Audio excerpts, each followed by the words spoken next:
주 예배입니다. 우리 한번 앞뒤 좌우로 인사하면 좋겠습니다. 새해 복 많이 받으십시오 하고 인사할까요?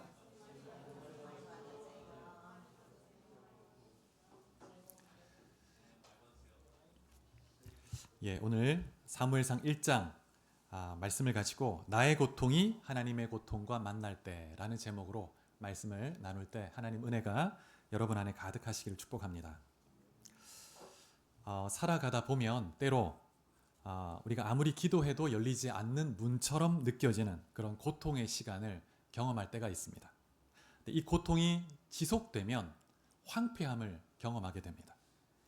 오늘 이 사무엘상 1장에 나오는 한나가 바로 그 고통과 황폐함의 그 한 복판에 있었던 여인이었죠. 한나가 아이를 낳지 못하는 그 고통 가운데서 하나님 앞에 기도했을 때 놀랍게도 한나의 기도는 개인적 응답의 차원을 넘어서 한 시대 문을 닫고 새로운 시대를 여는 놀라운 통로가 되었습니다. 어떻게 한 개인의 지독한 고통이 이토록 위대한 하나님 역사의 시작점이 될 수 있었을까? 오늘 말씀을 보면서 하나님 은혜를 나누고자 하는데요. 오늘 말씀은 단순히 한 개인, 한 여인의 개인적 간증을 우리가 살펴보는 데서 그치는 것이 아니고 이 여인의 기도가 어떻게 시대 아픔을 품는 시대적인 중보기도로 나아가게 되었는가? 그 과정을 추적해 보면서 은혜를 나누려고 합니다. 자, 그러면 이 한나의 깨어진 마음 중심으로 한번 우리가 들어가 보도록 하겠습니다.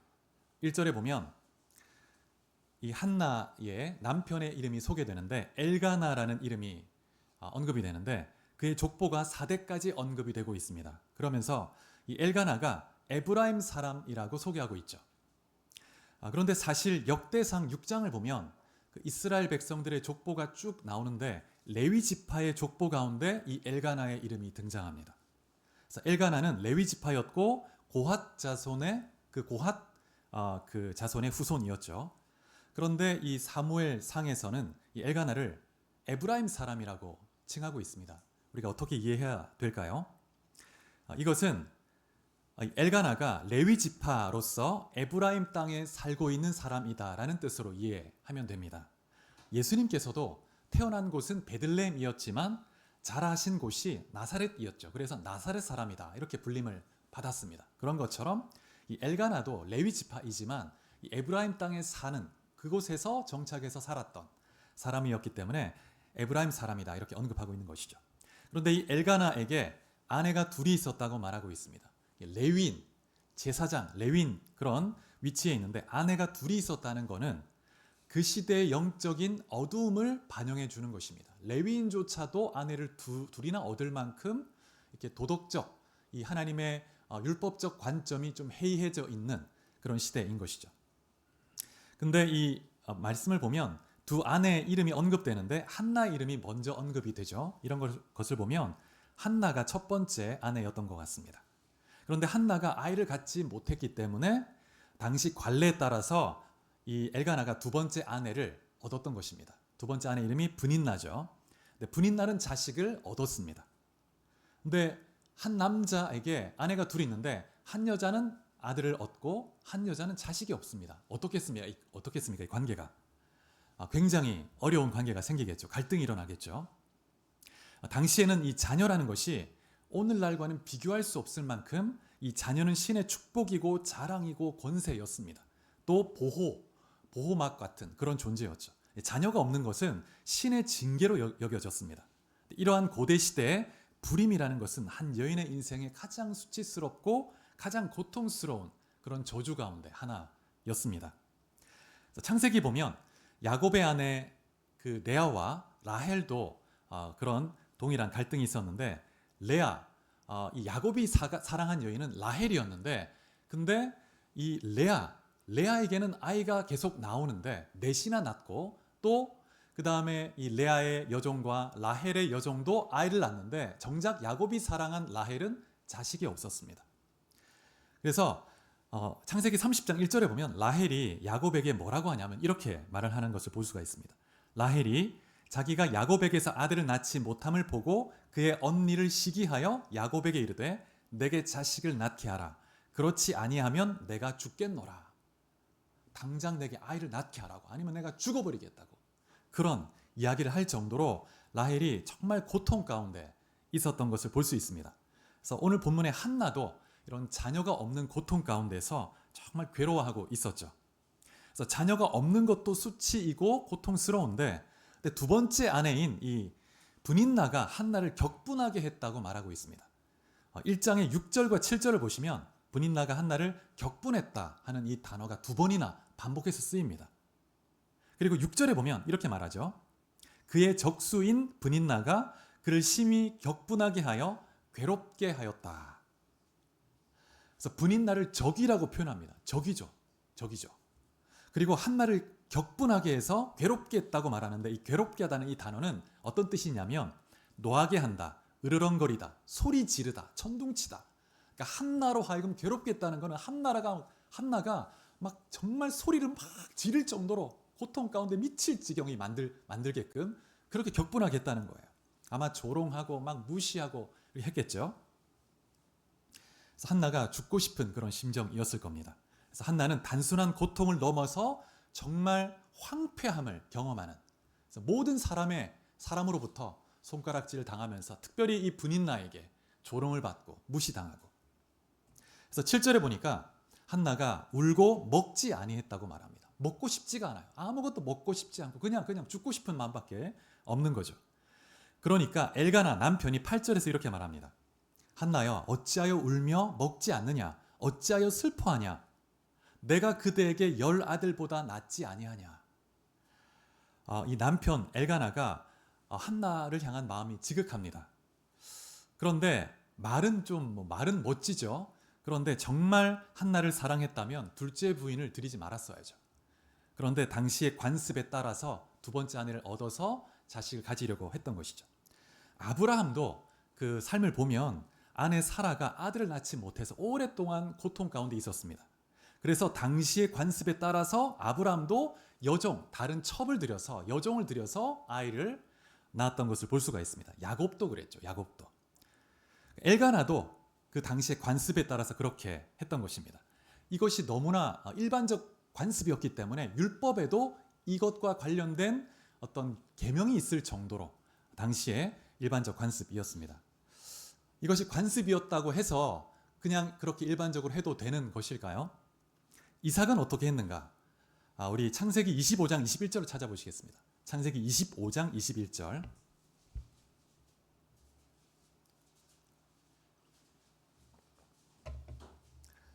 자, 같이 이 앞에 스크린을 한번 보시고 봉독해 보겠습니다. 시작. 이삭이 그의 아내가 임신하지 못하므로 그를 위하여 여호와께 간구하매 여호와께서 그의 간구를 들으셨으므로 그의 아내 리브가가 임신하였더니. 여러분, 퀴즈를 하나 내볼까요? 아브람 같은 경우에는 이렇게 하나님의 부르심을 받고 나서 아이를 낳기까지 한 25년 정도가 걸렸습니다. 100세에 낳았죠. 100세. 근데 이삭은 리브가와 결혼하고 나서 얼마 만에 아들을 낳았을까요? 쌍둥이를 낳았죠. 몇 년 만에 낳았을까요? 한 3년? 4년? 20년 만에 낳았습니다. 20년 만에. 그러니까 이삭도 너무나 고통스러운, 정말 황폐한 시간을 지냈습니다. 그러면 이삭도 당시 관습에 따라서 다른 첩이나 아내를 드릴 법한데 이삭은 그렇게 하지 않았어요. 그 고통 중에서 이삭은 하나님께 기도했다고 말합니다. 오랜 기도가 있었을 것이고 정말 그 기도가 쌓여서 하나님이 그 이삭의 기도를 듣고, 남편의 기도를 듣고 응답을 해주신 것입니다. 그런데 오늘 또 본문의 5절에 보면 한나의 불임의 원인이 어디에 있는지 말하고 있는데, 그 원인이 하나님이라고 말하고 있습니다. 하나님이 한나를 임신하지 못하게 하셨다는 거예요. 하나님이 왜 한 여인의 그 태를 그냥 닫으시고 황폐함 속으로 밀어 넣으셨는가? 왜 그랬을까요? 하나님이. 한나가 막 죄를 범하고 방탕하게 살고 술을 막 즐기고 막 그래서 좀 징계를 하려고 그랬던 것일까요? 그런 것이 아니죠. 한나는 그런 고통 속에서, 황폐함 속에서 그냥 신세 한탄을 하면서 하나님을 원망하거나 또는 그 적인 브닌나와 막 머리채를 잡고 싸울 수도 있었지만 그렇게 하지 않았고, 한나는 그 고통과 슬픔의 마음을 가지고 하나님 앞에 나아가서 그 마음을 쏟아놓습니다. 하나님께 기도한 것이죠. 자, 10절 말씀에 보면 이렇게 말합니다. 한나가 마음이 괴로워서 여호와께 기도하고 통곡하며. 한나가 하나님 앞에 나아갑니다. 그리고 마음을 쏟아놓고 통곡합니다. 그리고 기도했다고 말합니다. 이 통곡한다는 단어가 히브리어로 바카라는 단어인데 이 단어가 2번 쓰였습니다. 울고 울었다. 울고 울었다. 이거를 이제 강조하기 위해서 한글 성경에서는 통곡했다 이렇게 표현하고 있습니다. 울고 울고 계속 울면서 신음하면서 하나님 앞에 마음을 토한 거예요. 가슴이 답답하고 정말 큰 돌덩이가 마음에 있는 것 같은 느낌이었겠죠. 그런 고통 가운데서 하나님 앞에 나아가서 정말 마음을 토하며 아무것도 의지할 게 없습니다. 세상은 다 자신을 조롱하는 것 같아요. 그 가운데서 하나님 앞에 나아가서 하나님을 의뢰하며 신음하며 마음을 토하는 것입니다. 그러면서 한참 마음을 토하고 난 다음에 11절에 보면 한나가 하나님께 서원하며 이렇게 기도합니다. 만군의 여호와여, 만일 주의 여종의 고통을 돌보시고 나를 기억하사 주의 여종을 잊지 아니하시고 주의 여종에게 아들을 주시면 내가 그의 평생에 그를 여호와께 드리고 삭도를 그의 머리에 대지 아니하겠나이다. 이렇게 주의 여종이라는 표현을 3번이나 쓰면서 자신을 낮추는 거죠. 하나님께 전적으로 의뢰하면서 나는 주의 여종일 뿐입니다. 그러면서 겸손히 낮추면서 하나님 앞에 서원의 기도를 올리고 있습니다. 한나는 그 불임의 고통 속에서 하나님을 원망하는 것이 아니라 하나님께 나아가서 마음을 토하며 하나님을 의뢰했다는 거예요. 기도했다는 것입니다. 이것이 한나의 위대함이죠. 위대함이죠. 고통 속에서 하나님을 찾고 기도한다는 것 쉽지 않습니다. 시편 109편에 보면 다윗도 이런 고백을 합니다. 다윗이 나는 사랑하나 저희는 도리어 나를 대적하니 나는 기도할 뿐이라. 사람들이 자신을 대적하고 또 그 나라의 왕은 나를 죽이려 하고 그렇게 쫓기는 그런 상황에서 나는 기도할 뿐이라. 기도할 뿐이라. 여러분, 하나님의 사람은 기도의 능력을 아는 사람입니다. 그래서 고통 가운데 있을 때 하나님께 나가서 마음을 토하고 기도하는 사람, 그게 정말 하나님의 사람이죠. 하나님의 사람. 여러분, 이 황폐함 속에 들어가면 우리 내면에 찌꺼기가 올라옵니다. 정말 고통이 지속되면서 그 황폐함에 들어가면 내 안에 불순물이 올라와요. 원망도 나오고 막 온갖 것이 나오죠. 이 황폐함 속에서 자신의 그 모습을 직면하고 그 모습 그대로 하나님 내가 이렇습니다. 그러면서 고통을 토하면서 하나님 앞에 정직하게 나아갈 때 하나님은 그 고통의 토로함을 들으시는 분이십니다. 하나님은 우리의 중심을 보시는 분이고 우리의 마음 진실함 그대로 그 내면의 깨어진 모습 그대로 나가기를 원하시는 분이죠. 그래서 다윗도 시편 51편에서 하나님이 구하시는 제사는 상한 심령이다. 깨어진 마음, 그 깨어진 더러워진 양심 그대로 하나님 내 모습이 이렇습니다 하면서 그 모습 그대로 나아가서 부르짖고 토할 때 하나님이 응답하시는 분이시죠.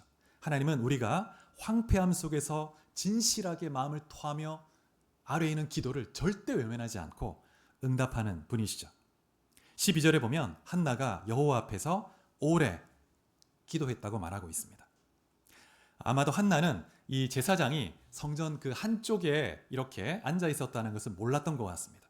그래서 아무도 없는 것으로 생각하고 신음하면서 말도 나오지 않죠. 신음하면서 울면서 마음을 토한 것입니다. 그런데 본문에 보면 이 제사장 엘리가 한나의 그 모습을 보다가 입술을 탁 주목해보고 그냥 중얼중얼하면서 막 신음하면서 하는 걸 보고 술이 취했나 보다 그렇게 오해를 하죠.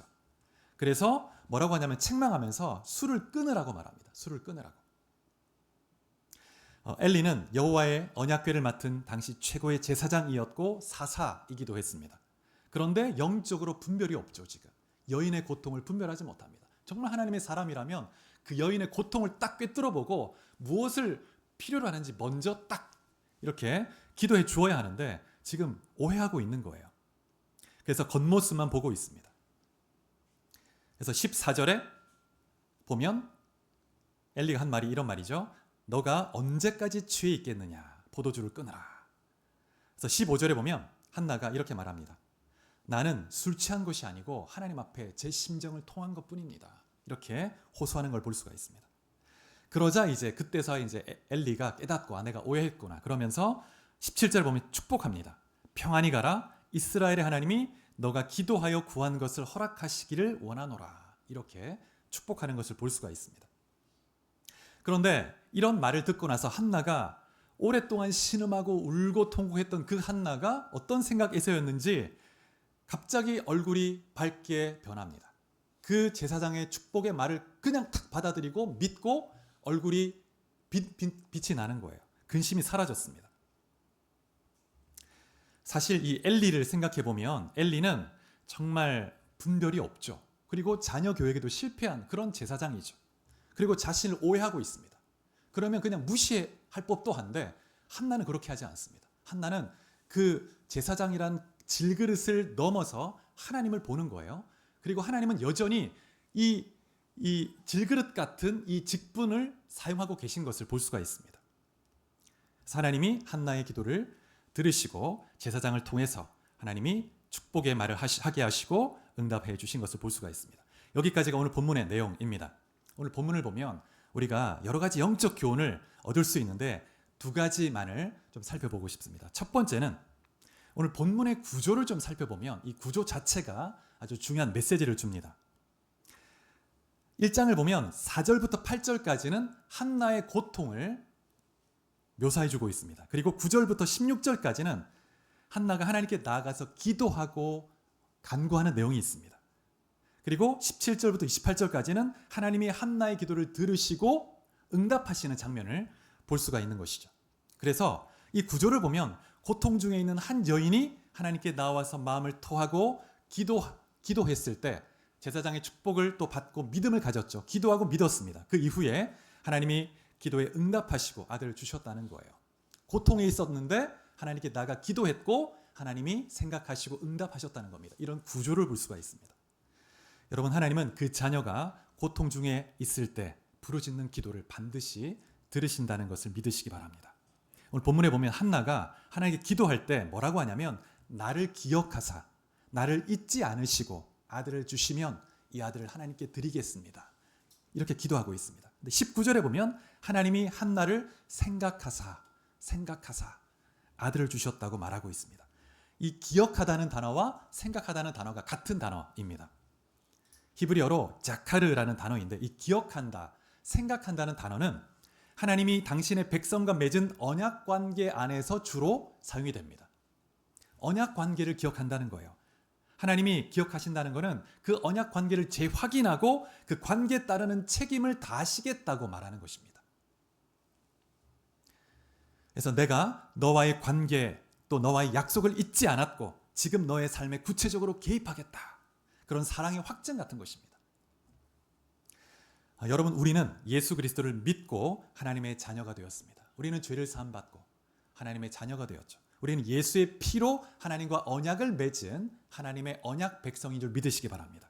하나님은 이 언약 관계를 절대 잊지 않고 끊어버리지 않고 우리가 기도할 때 반드시 응답하시고 역사하십니다.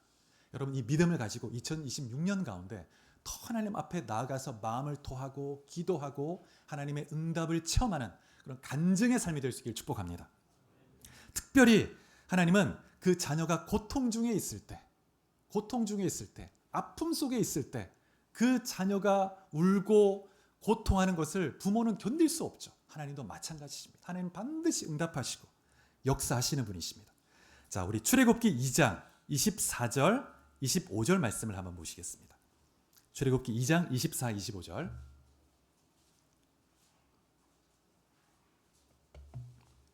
자, 같이 한번 봉독해 보겠습니다. 이 앞에 스크린도 보시고 시작.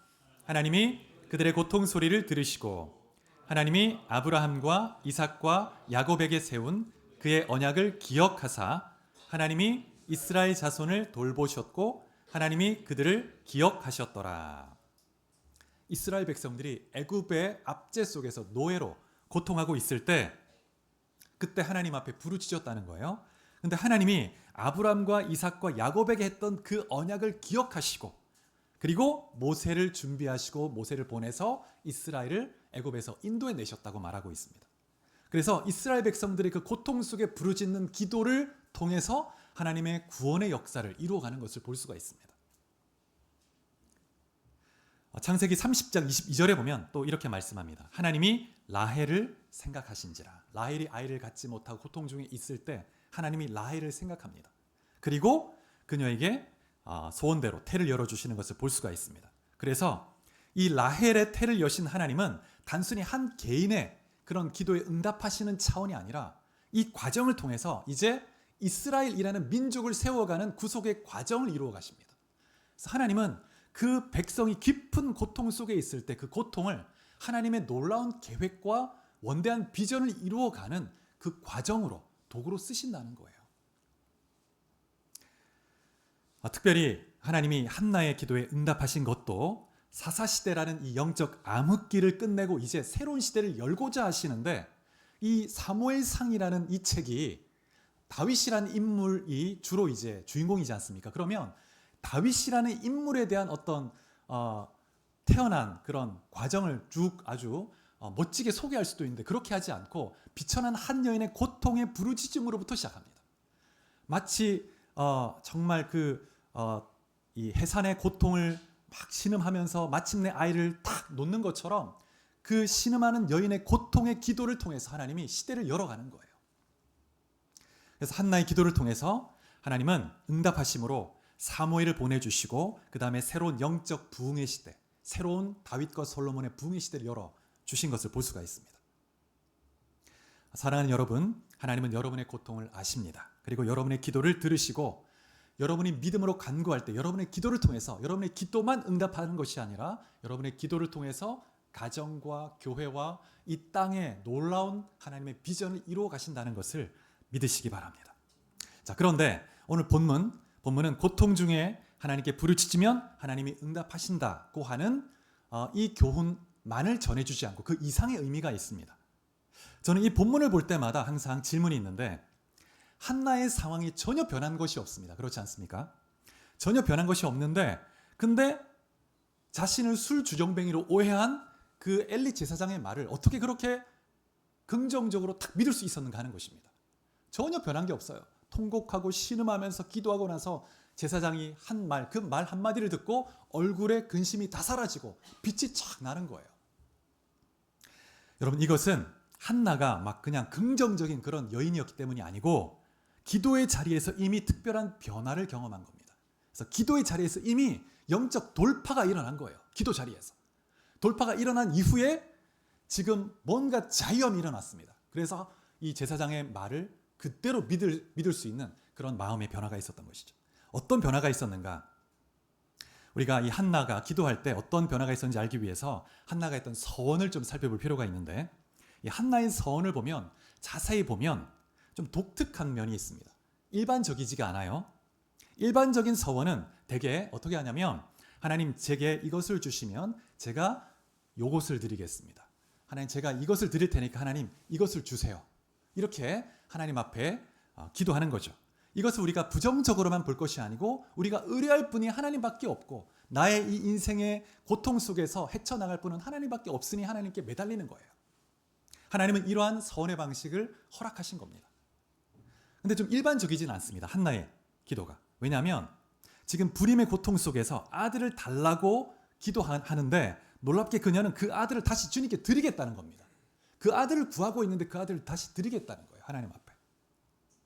그래서 아들을 자신의 품에 두지 않고 나시린으로 들여서 하나님 품 안에 영원히 드리겠습니다. 내 품 안에 두지 않겠습니다. 하나님 품 안에 영원히 있게 하겠습니다. 이렇게 말하는 것입니다. 어떤 면에서 좀 앞뒤가 맞지 않는 서원이라고 할 수 있습니다. 그래서 자신이 가장 절실하게 구하는 그 목적물 자체를 포기하는 거예요. 가장 원하는 그것을 위해 기도하는데 그걸 포기하는 서원을 하고 있는 것입니다. 아마도 처음에 기도를 시작할 때 한나의 마음에는 내 품에 안을 내 아들을 갖고자 하는 열망, 갈망이 간절했을 겁니다. 애타게 아들을 안고 싶어서 내게 아들을 달라고, 아들을 내 품에 달라고 기도했을 거예요. 자신의 수치를 씻고 싶었습니다.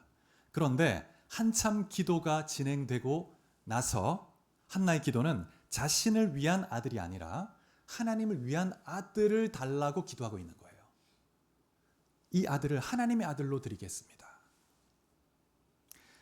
여러분, 당시 이스라엘은 사사시대를 거치면서 이 사사시대가 한 350년 정도 되는데 이 사사시대를 거치면서 수백 년 동안 영적 영적 불임의 상태에 있었습니다. 그들은 하나님을 떠난 상태였죠. 이방신을 섬기고. 지금 엘리 제사장 당시에는 하나님 말씀이 희귀해서 말씀을 듣지 못하고 이상도 없었습니다. 출애굽기를 보면 하나님이 이스라엘을 뭐라고 부르냐면 나의 장자다 이렇게 부릅니다. 이스라엘은 하나님의 장자이고 하나님의 아들이에요. 그런데 하나님은 지금 떠나 있는 상태입니다. 하나님의 품 안에 아들이 없습니다. 그래서 하나님은 지금 아들을 잃고 불임 가운데 있는 여인처럼 고통하고 계신 거예요. 그래서 이러한 이 상황이 한나의 상황과 딱 연결되는 겁니다. 그래서 한나의 비어있는 그 태는 진정한 왕이 없고 또 하나님 말씀을 담을 그릇이 없는 이스라엘의 영적 상태를 상징해 주는 겁니다. 그래서 한나가 아들이 없어서 고통했던 것처럼 하나님도 영적 불임 가운데 있는 여인처럼 이스라엘을 보면서 안타까워하며 고통하며 울고 계신 거예요. 근데 한나가 기도하고 울고 울다가 하나님의 눈물이 어느 한순간 딱 자신의 마음에 느껴진 겁니다. 그래서 하나님의 슬픔, 하나님의 고통이 그 마음에 부어지기 시작한 거예요. 그래서 한나가 이렇게 고백하는 거죠. 내가 불임으로 고통스러운 것처럼 하나님도 당신의 마음을 시원케 할 아들이 없어서 고통 가운데 계셨군요. 그러면서 영적 공명이 일어나는 겁니다. 이 순간 이제 기도가 전환점을 맞이하는 겁니다. 그래서 자신의 고통은 더 이상 고통이 아닌 거예요. 하나님의 고통 앞에서 자신의 고통은 희석됩니다. 그리고 이제 그 순간부터 하나님의 고통으로 기도하기 시작하는 거예요. 하나님의 고통으로. 하나님의 마음으로 이제 땅을 보기 시작하면서 하나님 얼마나 고통스러우십니까? 자신의 고통은 잊은 상태입니다. 그래서 한나가 하나님의 고통 가운데서 자신에게 아들을 주시면 그 아들을 하나님의 말씀을 담을 그릇으로 하나님께 드리겠습니다. 하나님 품 안에 둔 아들로 삼아 하나님이 이 땅을 위해 써주십시오. 올려드리는 거예요. 그래서 이제 한나가 자신의 수치를 씻어줄 아들을 구하는 것을 넘어서 하나님의 고통과 아픔을 씻어드릴 아들을 구하고 있는 것입니다. 더 나아가서 한나의 기도는 이스라엘의 영적 회복이라는 원대한 비전을 구하는 기도로 확장됩니다. 하나님의 고통을 알았다면 그러면 이제 이 땅을 위해 기도할 수밖에 없는 거예요. 하나님 이런 고통 가운데 계셨구나.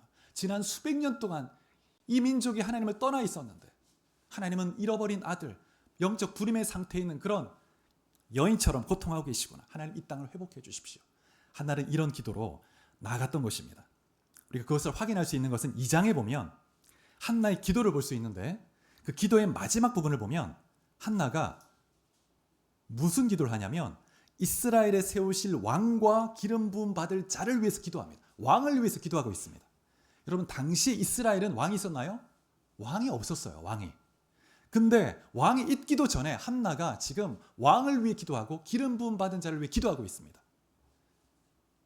이것은 한나가 기도 가운데 이미 하나님의 계시를 받은 거예요. 하나님과 마음이 통하면서 하나님의 그런 비전과 계획을 받은 거죠. 하나님 어떤 일을 행하실지. 그래서 예언적으로 보여주신 겁니다. 그래서 지금 이 사무엘상 2장의 이 한나의 기도는 예언적입니다. 예언적입니다. 사무엘상하 전체를 아우르고 있습니다. 그리고 이 땅에 오실 메시아 예수 그리스도까지도 예표하고 있는 것이죠. 그래서 하나님이 내가 너의 고통을 통해서 너의 기도를 통해서 너의 헌신을 통해서 이 나라를 회복하겠다. 이렇게 말씀하는 것입니다. 한나의 기도는 단순히 한 개인의 고통을 토하는 기도를 넘어서 하나님과 깊이 마음이 통하는 연결된 그런 기도였습니다. 그래서 하나님께서 한나의 그 고통의 기도를 통해서 한 시대의 문을 닫고 새로운 빛의 시대를 여는 도구로 쓰신 거예요.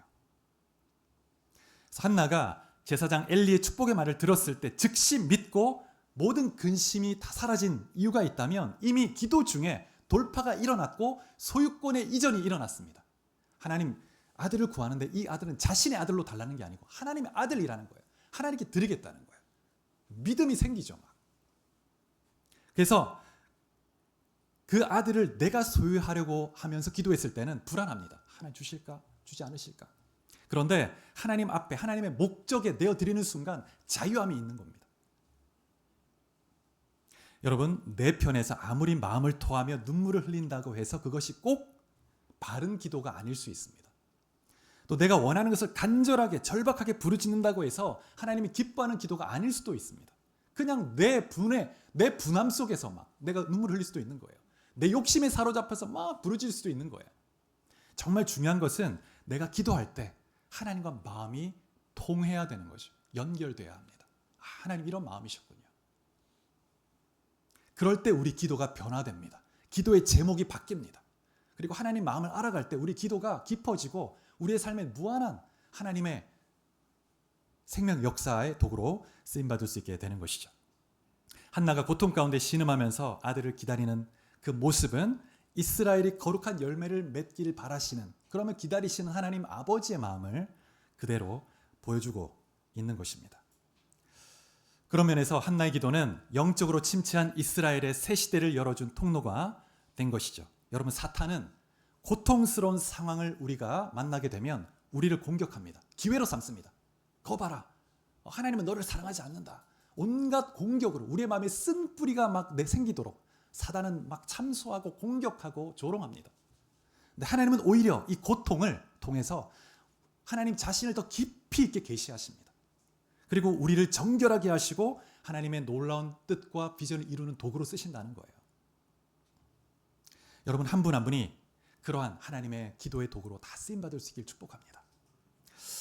어쩌면 여러분 개인의 지난 삶 속에 지난 한 해 삶이 어떤 삶이셨습니까? 영적 불임의 삶은 아니었는가 한번 돌아봅시다. 우리 주님 사랑교회는 영적 불임의 상태는 아니었는가? 이 불임의 시간이 길어질수록 고통이 더 깊어 가겠죠. 그러나 고통 가운데 우리가 놓지 말아야 할 것은 고통의 마음을 그대로 주님께 가서 토하며 기도하는 것입니다. 주님을 의뢰하며. 그럴 때 하나님은 하나님의 고통을 계시하시고 하나님의 비전을 보여주십니다.